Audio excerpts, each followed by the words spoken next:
While I was on a business trip overseas, my parents sent me an email saying they had sold my seaside villa to settle my sister's gambling debts. You didn't need it anyway, right? Without responding, I reported it to the police. But there was something they didn't know yet. When the real estate agent called them, standing on the veranda of the seaside villa, I gripped my phone tightly. The screen flashed with the words, "Dad." Anger swirled deep within my chest. "You went ahead and did whatever you wanted, didn't you?" I said, my voice trembling. On the other end of the line, I could hear the breathing of my father, Daniel. "Margaret, I thought you'd understand. Diana needs money. If we don't pay off the debt, well, it's only natural for family to help each other." At his words, I let out a bitter smile. The usual family card? I am Margaret Moore. My parents, who adored my 2 years younger sister Diana, had always been like this. My earliest memory was of my 5th birthday. I was overjoyed when my parents gifted me the red bicycle I had been dreaming of, but that happiness didn't last long. Diana took an interest in the bike and soon claimed it as her own. "Diana wants it, doesn't she? You're the big sister, so let her have it." In the end, the bike became Diana's. My small protest, but it was my birthday present, fell on deaf ears. When I entered elementary school, the same thing happened. The pencil case I received as a gift for starting school caught Diana's eye. Eventually, I was made to switch to a different one. "Diana is still young, so she wants what you have," my mother explained, always giving in to Diana's demands. Extracurricular activities were also all about Diana. When I expressed my desire to take swimming lessons, my parents immediately shut it down. "We're spending money on Diana's piano lessons?" Besides, Diana would feel lonely on her own. For Diana's activities, piano, ballet, painting, money was no object. Meanwhile, I wasn't allowed to do anything outside of school clubs. Whenever I finished my homework and wanted to go out to play, I was told, "Help Diana with her studies." Both of our parents attended Diana's school events, but when it came to mine, they always said, "We are too busy at work." Even when I came in first in a race during sports day, no one noticed because Diana had fallen and was crying. During an open school day, I gave a speech as class president, but my parents skipped it to attend Diana's event. When I was elected as a class representative in 6th grade, I didn't even bother telling my parents. I knew the conversation would just circle back to Diana. What stands out most in my memory was my 3rd year of high school. I worked tirelessly to get accepted into my first-choice university, but my parents' reaction was cold. "Oh, that's nice," my mother said indifferently. "I'm more interested in Diana's mock test results." That evening at dinner, my mother made all of Diana's favorite dishes. It was supposed to be a celebration of my achievement, but every topic revolved around Diana. No one shared in my efforts or joy. For Christmas, Diana always received expensive gifts, while I got practical items like stationery or clothes. Even the travel expenses for my club competitions were denied because the money was needed for Diana's piano lessons. Diana is sensitive. Diana is delicate. By the time I entered university, I had completely given up on my relationship with my family.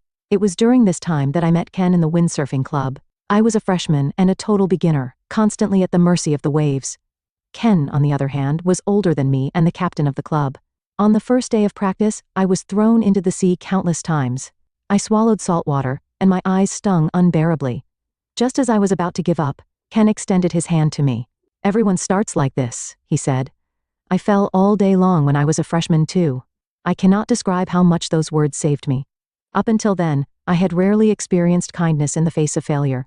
One particularly memorable moment happened on the final day of our training camp.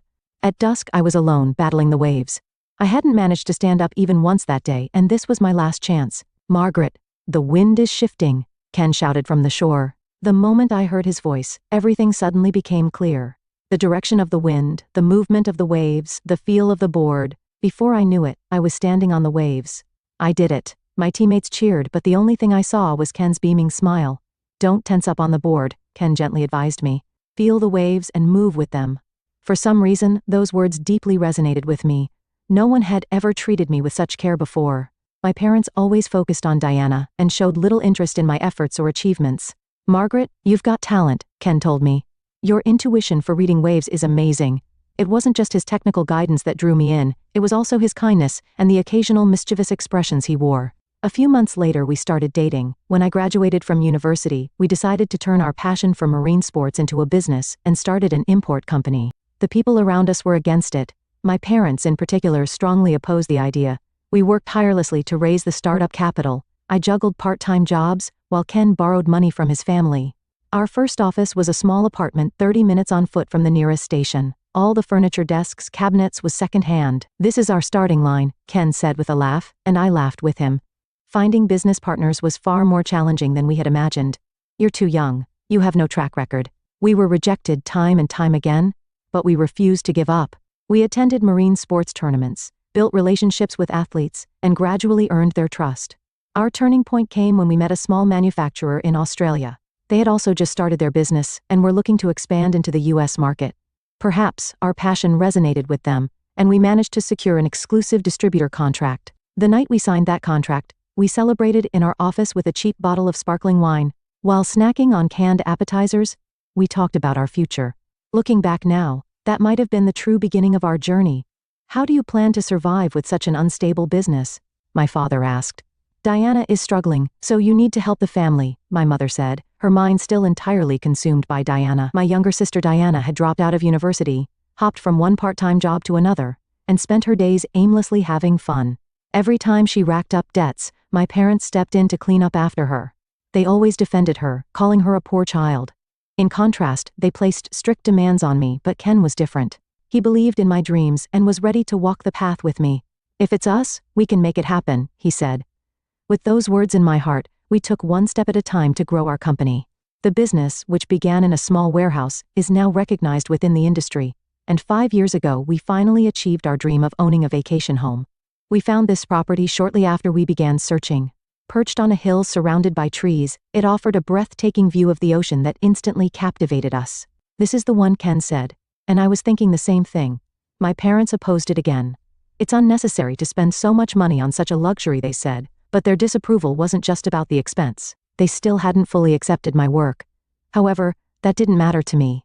This was the proof of the dream Ken and I had built together. On our first night at the vacation home, we sat on the deck, gazing at the starry sky. As we listened to the sound of the waves, Ken held my hand. Margaret, let's grow old together here. Those words still warm my heart today, but everything started to crumble with a single phone call from my father. It was the morning of the second day after I returned from a business trip to Southeast Asia.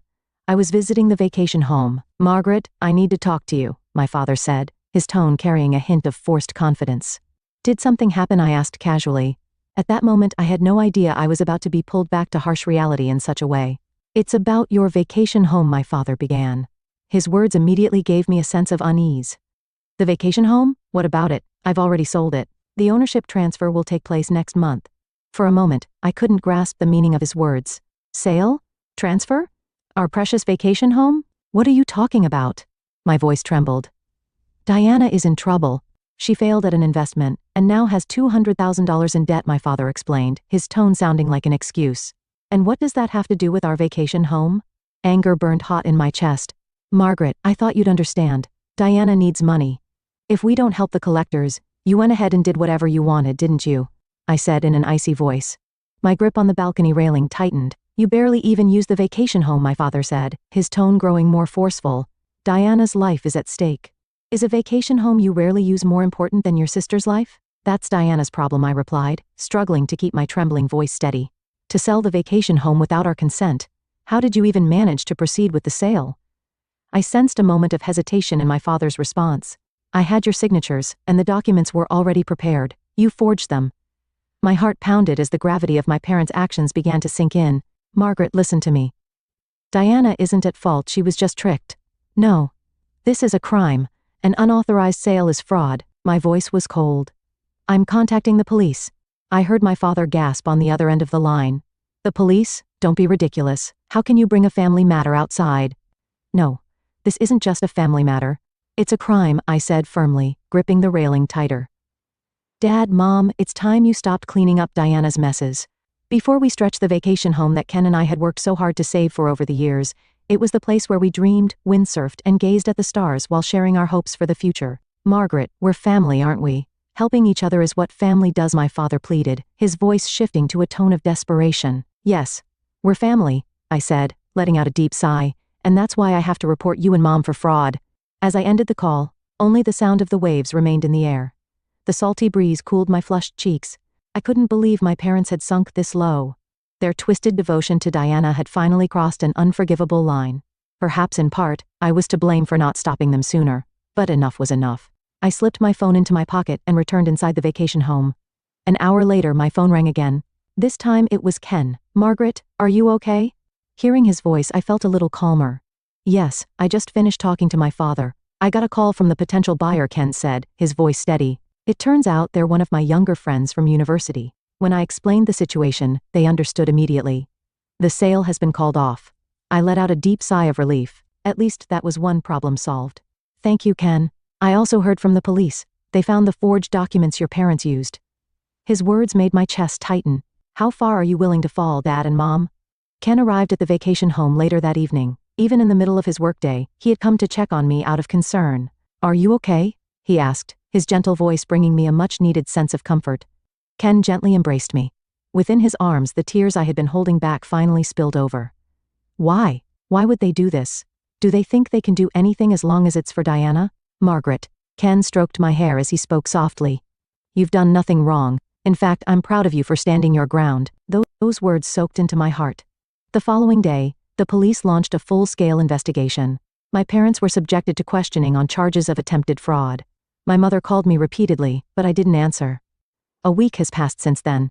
On the deck of the vacation home, we watched the sunset over the ocean. The sound of waves crashing against the shore quietly soothed my heart. I remember Ken said quietly, "The day we found this place." I remembered too. The day we toured the property, we decided on the spot. Though the house was old, fixing it up became part of our memories. We repainted the railings, replaced the floorboards, and renovated the kitchen. Every bit of work was done by the two of us. Sometimes we argued, but even those moments now feel nostalgic. Margaret, Ken said, holding my hand. We're in this together. Whatever challenges come our way, we'll face them as a team. I nodded. My relationship with my parents may never return to what it once was, but that's okay. This is our life, our choices, and this seaside vacation home is the proof of our love. Meanwhile, the police investigation progressed steadily. As it unfolded, more details about my parents' actions came to light. They had known from the beginning that the property was jointly owned by Ken and me, yet they proceeded with the sale anyway. The forgery of documents was carefully planned. It was revealed that during their explanation to the prospective buyer, they provided false information. They had been preparing for this for 3 months. First, they forged my signature, then they skillfully imitated Ken's signature to falsify the agreement of sale. To the real estate agent, they lied, saying our daughter and her partner are being relocated overseas and can no longer manage the property. The most shocking revelation was that my mother had spread rumors in the neighborhood. She claimed Margaret and her husband racked up debts and are forcing us to clean up after them. She was willing to tarnish her own daughter's reputation just to protect Diana. Diana got involved in a fraudulent investment scheme, my mother reportedly confessed tearfully during the police questioning. It was supposed to be just $10,000 at first, but before we knew it, it had become $200,000. My parents had drained their savings and sold off land to cover the debt. Even that wasn't enough, so they tried to sell our vacation home to make up the difference. Diana isn't to blame, my mother insisted during questioning. She was just tricked. She's not as smart as Margaret. It was said that even the officer conducting the interrogation was left speechless by her words. My emotions were complicated. I could hardly believe my own parents had resorted to such actions. Then one day Diana contacted me. How could you do this, sis? Turning our parents over to the police is cruel. Her victim mentality was as present as ever. I responded calmly. Diana, do you realize they tried to sell the vacation home, Ken, and I cherished just to cover your debt? That's a crime. But we're family, aren't we? I'm really struggling here. It's time you started taking responsibility for your actions. I'm done cleaning up after you. After hanging up, an overwhelming fatigue washed over me. Since childhood, Diana had been coddled by our parents. While I studied diligently and worked hard at my job, Diana lived recklessly, relying on our parents to bail her out every time she failed. I'd lost count of how many times Diana had racked up debt. It started with a student loan during her one stone year of college. Initially, it was a small amount, $3,000 from a consumer finance company. Her reason? To go shopping for luxury brands with friends? Instead of scolding her, my parents excused her behavior, saying, "She's just a young girl, it can't be helped," and paid off the debt immediately. 2 months later, we discovered she had misused her tuition money. It had been spent on trips with friends and new clothes. My father dipped into his savings to cover the $30,000 shortfall. Diana lacks life experience, they said. It's natural she doesn't understand the value of money. Rather than reprimand her, my parents defended her with excuses. In her 3rd year, Diana abruptly announced she was dropping out of college. Her reason? I can't keep up with the classes. Shortly after, she began working part-time at a restaurant. There she started dating a customer. Eventually, he introduced her to an investment scheme, and she lost $38,000. You wouldn't understand, Margaret, because you're so smart, Diana said, glaring at me as if I were the problem. He's the only one I have. My parents begged her to break up with him and managed to persuade her, but once again, they paid off her debt. Their retirement savings were nearly depleted. And now, this. Duped by another fraudulent investment scheme, Diana had accrued $200,000 in debt. This time, my parents had no means left to cover it. So they turned to selling our vacation home. They spoiled her too much, I had always pointed out, but my mother would shake her head. Diana is a fragile girl. We have to protect her. My parents' excessive devotion to Diana was destroying her. She lacked any sense of personal responsibility, repeating the same mistakes while insisting I'm the victim. When I decided to start my own business, my parents vehemently opposed it. You should just join a stable company, they said. You need to be responsible for Diana too. But I had already escaped from that curse. With Ken as my partner and supporter, I had begun to walk my own path, and yet my parents tried to take away the place that meant so much to us in the end. The total debt, as far as I knew, exceeded $400,000. Every time my parents defended Diana as the poor girl and continued to clean up her messes. Diana isn't at fault. Society is just too harsh. You're lucky, Margaret, so you should help. Those words now echoed with bitter irony. In the end, my parents ruined Diana's life by spoiling her. And now they were trying to destroy ours as well. Maybe they never really accepted what we do for a living, Ken said seriously. He was right. Their attempt to sell the vacation home was just an extension of their lack of understanding. Perhaps that's why they were able to decide so easily to get rid of something we cherished, but that's their problem, I said firmly. Our bond is something no one can break. Ken smiled gently. That smile always gave me strength. We had our own path. The memories etched into this vacation home were proof of that. As autumn deepened, the sea grew rougher little by little. We sat close together on the deck, watching the sunset over the ocean. My relationship with my parents and Diana would likely never return to what it once was. But that was my choice. The final report from the police arrived with the onset of winter. My parents were prosecuted and received a suspended sentence. I discarded their apology letters without reading them. Sometimes forgiving only enables the repetition of wrongdoing. That was a lesson I had learned. A year has passed since then. According to a neighbor who spoke to my mother's friend, my parents are still struggling to repay their debts. After the fraudulent sale of the vacation home was exposed, my father had to resign from his job. My mother now juggles part-time jobs, early mornings at a warehouse, packing at a food factory during the day, and working the register at our supermarket at night. I heard the Moores are having a tough time. I overheard a housewife gossiping near the supermarket register where my mother worked. She has lost so much weight. Their family home has already been sold. And my parents and Diana now live in a cheap apartment on the outskirts of town. Their retirement savings and all their funds were depleted, and they took on more debt to pay off Diana's. Margaret, can't you help your parents? Relatives called me multiple times with the same question, and every time I gave the same answer, they'll have to solve their problems on their own. Diana hasn't changed. She met a man at a nightclub and is now considering another investment scheme. This time, it's foolproof. I'm definitely going to make money. When my parents tried to stop her, Diana lashed out. I'm struggling, and you're acting like Margaret so cold-hearted. Just help me. But my parents no longer had the means to support Diana. They were barely managing to keep up with monthly repayments. My father had taken on a night security job, working weekends without a break. My mother spent her days scouring supermarket sales for discounted items. She can't afford to be picky, neighbors would say, though she was once seen crying alone on the roadside late at night.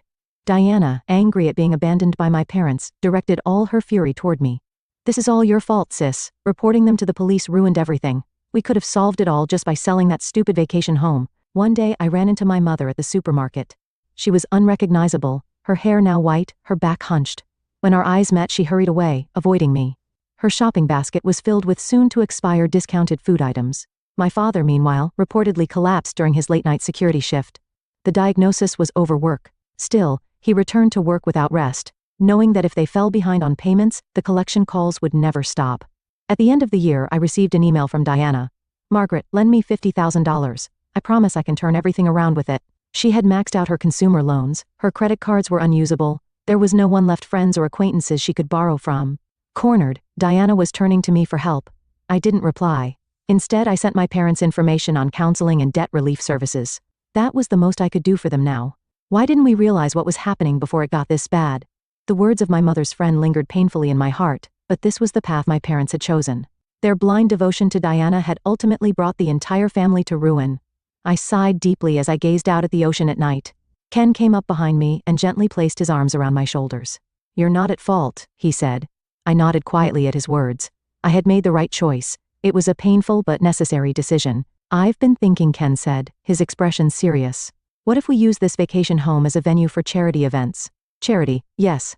Let's give underprivileged kids the chance to experience marine sports. I was deeply moved by his suggestion. Having experienced the loneliness of being misunderstood by my own family, I wanted to support children who felt the same isolation. That's a wonderful idea, I said.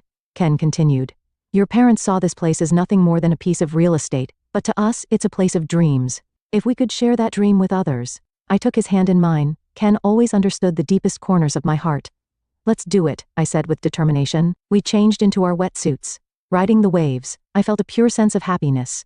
Yes, my relationship with my biological family was lost, but I had chosen my path, and that choice wasn't a mistake. Listening to the sound of the waves, we looked toward the future. This vacation home will continue to nurture our dreams, and now it will also become a place of hope for others pursuing dreams of their own.